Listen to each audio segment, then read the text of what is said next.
अध्याय 12। श्री गणेशाय नमः। अकोला में बच्चूलाल अग्रवाल नामक एक धनी संपन्न व्यक्ति रहता था। वह मन का बड़ा ही उदार था। उसने कहीं से करंज वाले लक्ष्मण पंत की सच्ची घटना सुनी थी, जिससे वह शंका युक्त हो गया और उस घटना की सत्यता को जानने का प्रयास करने लगा। ऐसे समय में एक बार साक्षात्कारी गजानन अकोला आए थे और बच्चू लाल के घर के बाहर बैठ गए। बच्चू लाल को यह देखकर बड़ा आनंद हुआ। उसने महाराज से कहा, गुरुदेव, आज आपकी पूजा करने की इच्छा है। यह सुनकर महाराज ने सहमति स्वरूप गर्दन हिलाई। बच्चू लाल ने सब तैयारी करके षोडशोपचार से पूजा आरंभ की। पहले मंगल स्नान करवाया, अनेक प्रकार के उपटन लगाए और स्नान के बाद फिर जरी का पीतांबर महाराज को पहनाया। 2 काशीपुरी शालें कंधों पर डाली, जरी का एक कपड़ा सिर पर बांधा, गले में सोने की हार पहनाई, उसी तरह हाथ में सोने का कड़ा और 10 उंगलियों में 10 सोने की अंगूठियां पहनाई। हीरे जड़े सोने के बाजूबंद पहनाए, रत्न जड़ित हार उनके कंठ में डाला, जो अत्यंत सुशोभित हो रहा था। नैवेद्य में जलेबी, पेड़ा और अन्य मिष्टान परोसकर थाली में रखा। पान का बीड़ा सामने पात्र में रखा। अष्टगंध इत्र लगाया, शरीर पर गुलाब जल छिड़का। एक सोने की थाली में बहुत से रुपए और सोने के सिक्के दक्षिणा के रूप में सामने रखा। श्रीफल सामने रखकर श्रद्धा पूर्वक हाथ जोड़कर महाराज से कहा, महाराज, मेरी इच्छा राम मंदिर बनवाने की है। गुरुदेव, मंडप डालने पर भी उत्सव के लिए इस आंगन में तकलीफ होती है। हे ज्ञान निधान, मेरी यह मनोकामना पूर्ण कीजिए। ऐसा कहकर महाराज के चरणों पर माथा टेका। इस प्रकार प्रार्थना करने पर महाराज ने कहा, जानकी के नाथ भगवान श्री राम तुम्हारा मनोरथ पूर्ण करेंगे, ऐसा मेरा आशीर्वाद है। यह तो ठीक है, लेकिन आज तुमने मुझे बैल के जैसे क्यों सजाया है? ना तो मैं बैल हूँ, ना दशहरे का घोड़ा जिसको इस प्रकार सजाया जाता है। इन सब अलंकारों का मुझे क्या उपयोग है? हमारे लिए यह सब विष हैं। यह सब उपाधि मेरे पीछे मत लगाओ।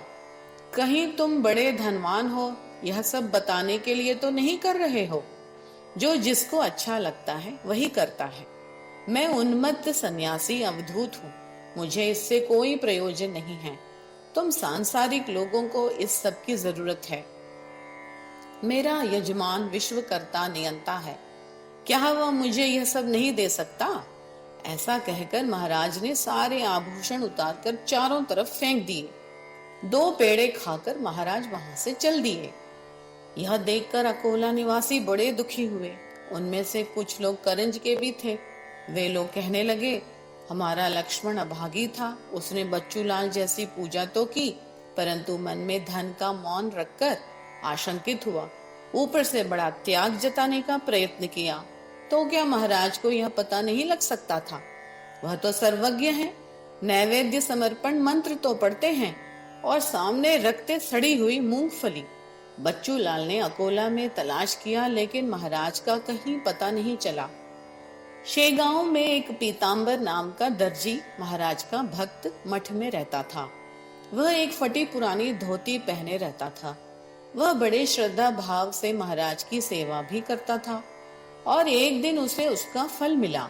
उसके फटी पुरानी धोती देखकर महाराज मुस्कुराकर बोले, अरे, तेरा नाम तो पीतांबर है, लेकिन तू फटी धोती पहन कर रहता है। लो, यह दुपट्टा पहन लो। लेकिन दूसरे लोगों को यह बात अच्छी नहीं लगी। उन्होंने कहा, अरे, जो महाराज के पहनने योग्य वस्त्र है उसे तुमने पहन लिया, इससे तुम्हारी भक्ति दिखाई पड़ती है। तुम यहाँ अपमान करने के लिए मत रुको। इस पर पीतांबर ने कहा, इसमें मैंने गुरु का कोई अपमान नहीं किया है। उनकी आज्ञा मानकर दिया हुआ वस्त्र मैंने पहना है।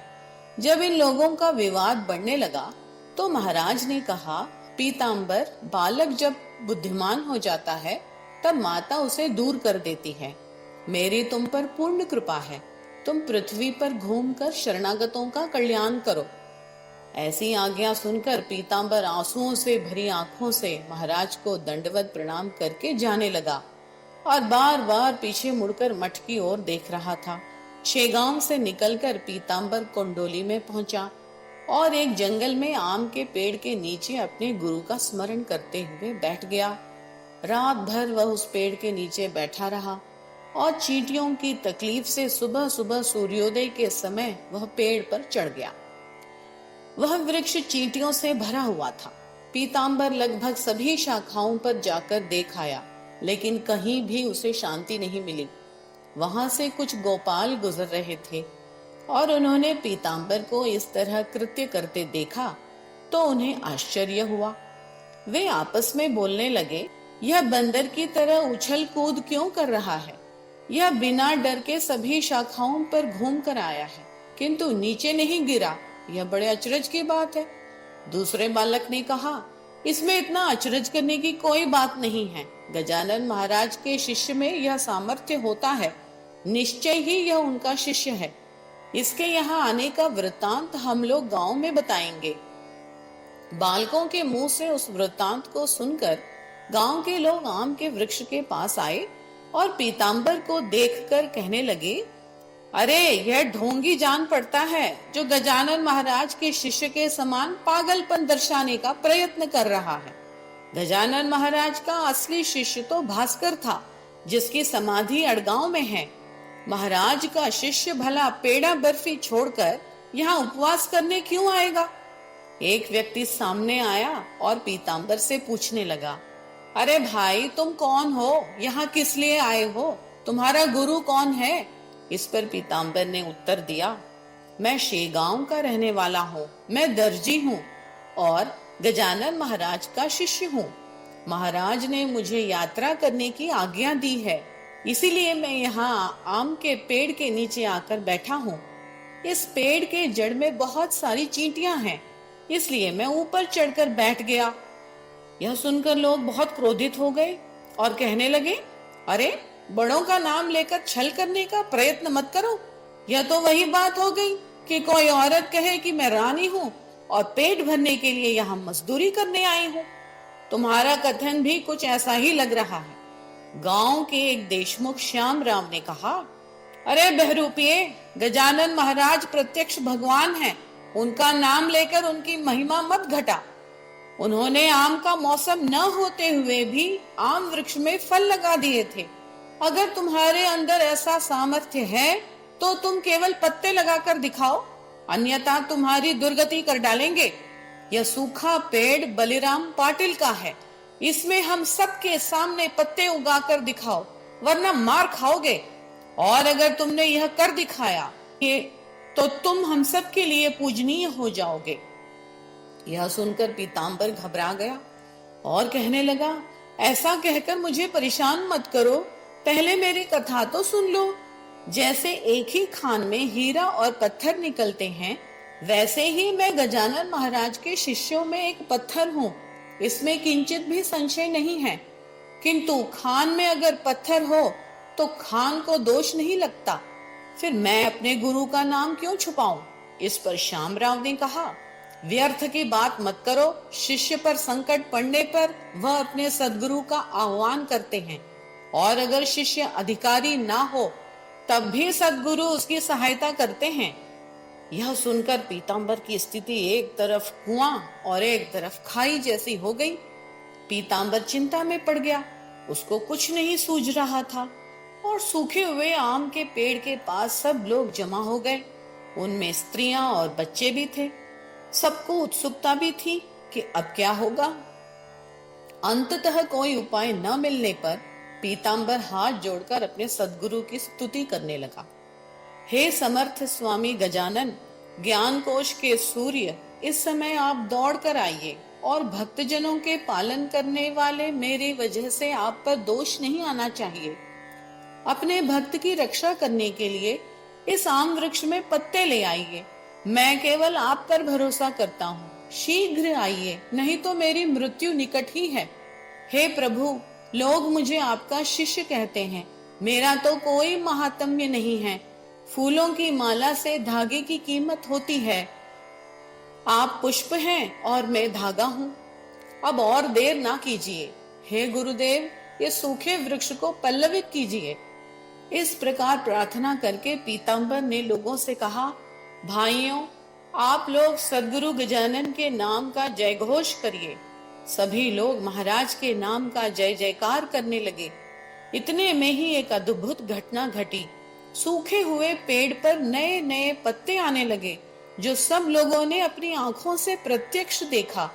उनमें से कुछ लोग कहने लगे, अरे कहीं हम सपना तो नहीं देख रहे हैं। कुछ लोग कहने लगे, यह तो कोई जादू लगता है। लेकिन उनका वह भ्रम नष्ट हो गया, क्योंकि जब लोगों ने पत्ते तोड़कर देखे तो वह असली थे। तब सब लोगों ने कहा कि गजानन महाराज वास्तव में महान संत हैं और अब पीताम्बर के बारे में हम लोगों को शंका करने का कोई कारण नहीं है। यह उनका ही शिष्य है, इसमें कोई संदेह नहीं है। अब इसको गांव में लेकर चलो तो गजानन महाराज कभी तो इसके लिए कुंडोली आएंगे, जैसे गाय अपने बछड़े के लिए आती है। यह बात सबको बहुत अच्छी लगी और वे पीताम्बर को लेकर अपने गांव चले गए। श्रोताओं, कहा जाता है कि उस गांव में आम का वृक्ष अभी तक है और दूसरे पेड़ों की तुलना में उसमें अधिक संख्या में फल लगते हैं। आज भी पीताम्बर का मठ कंडोली गांव में है और उनकी मृत्यु भी वहीं हुई थी। यहाँ शेगांव में गजानन महाराज मठ में एक दिन बड़े उदास मन से बैठे हुए थे। तब शिष्य हाथ जोड़कर महाराज से पूछने लगे, महाराज, आपका मन क्यों अस्थिर है, क्यों अशांत है? तब महाराज ने उत्तर दिया, भाई क्या बताऊं, हमारा कृष्णा पाटिल चला गया। वह हमको रोज सुपारी लाकर देता था। आज उसकी याद आ रही है। उसका बेटा राम अभी छोटा है तो सुपारी यहाँ कौन लेकर आएगा? राम के बड़े होने में अभी समय है। जब वह बड़ा होगा तब मेरी सेवा करेगा।